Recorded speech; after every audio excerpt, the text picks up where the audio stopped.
we will see the next experiment, that is implementation of circular queue using array. So last time we have seen queue. So circular queue is used so that we can utilize the space which is free up from that particular element. So the objective of this particular practical is to understand the circular queue as a data structure, ability to perform insert and delete operations on the circular queue. So same as queue, we used to insert and delete the particular elements from front and rear. So now we will see the background. Regular static queues have a very big drawback that once the queue is full, even though we are deleting the few elements from the front and free some occupied space, still we are not able to add any more elements. Why? As I said, now we are using circular queue so that we can be able to utilize the particular location which is freed up. So if you are using the simple queue, at that time though you are deleting the element, but the memory is not getting freed. Okay, that's why the solution came up by the users of the circular queue. So the solution lies in a queue in which the moment rear reaches the queue's watermark, the first element will become the queue's new rear. So see, this is the example of the circular queue where front and rear both are at the we can say they are next to each other. So as the name suggests, the queue is not straight but it is circular. That's why it is called as the circular queue. Now we can see in this, once the queue is full, the first element of the queue becomes the rear. So if and only if the front has moved forward, then only we can do the same thing. Otherwise it will be again a queue overflow state. So here we can see the front value is 0 and the rear value is 4. That is nothing but it is at the 5th location. So initially when the queue is empty, the front and rear values will be 0 and 1 or -1 we can consider.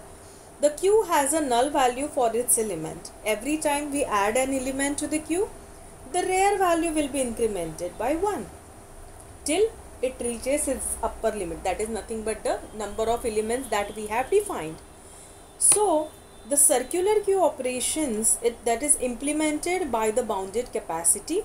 If the circular queue is full and it does not contain enough space to accept an entity to be inserted, the circular queue is then considered in the overflow state. So the insert operation inserts the item in the circular queue from rear end, same funda as queue, and the delete operations removes the item from the front of the circular queue.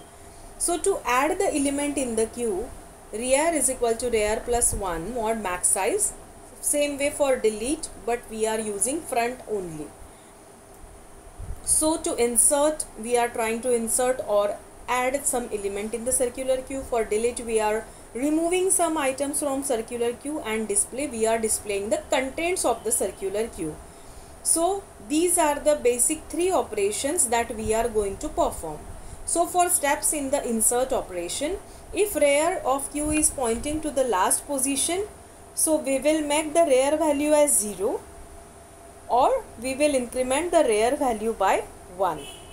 So that is the process. So initially rear will be 0. So circular queue we have to check and we have to insert the element by rear plus 1 mod max size is equal to front.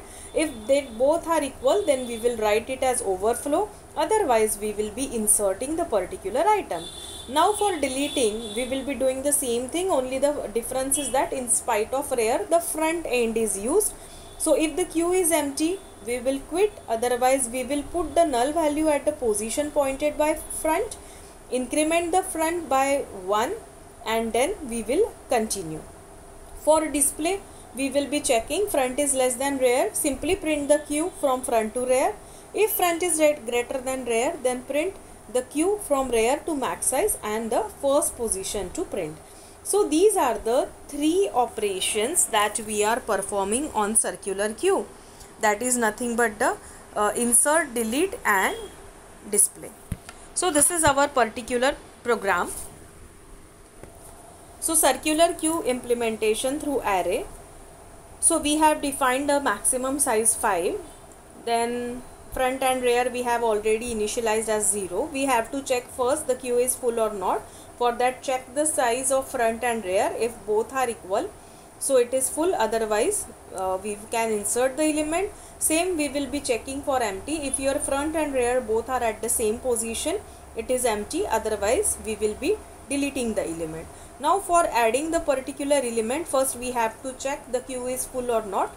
If it is full, we will be quitting. If it is not full, we will be entering the particular element through rear. So the function that we have seen that we will be using, that we are inserting the element rear is equal to rear plus 1% max size, that is nothing but mod max size, then we will be printing that the particular element is added to queue. Same is done for the deletion. So here we will be checking the queue is empty or not. So if it is empty, we will be quitting. If it is not empty, we will delete the element which is present at the front position. We will increase the location of front, and we will be printing the value returned from the queue. Now for the display function, we will be displaying the content. So for that, we will be checking if front is less than rear. So accordingly we will be printing the queue. If it is greater, then we will be printing the queue from rear to the particular max size. So this is the main functions. Then we are declaring the functions that we are going to use, that is add, delete and display. Then we have given the switch cases so that we can use all these 4 options. So now we will be running it. So now add element, delete element, display element. Now suppose I am saying it display, so it should say that it is the empty. So see, queue is empty. Now I am adding some element, so it is 4. Again I am adding 9. Again I am adding 6. Again I am adding 7. Again I am adding 5. Now the queue is full. See, I am using the display. So front and rear we have seen. Now if I want to delete, so value return is queue. From queue is 4, because at the front location 4 is there. So now we can display it. So 9, 6, 7. These are the only elements that are present. So this is all about the circular queue implementation. Now we can exit. Thank you.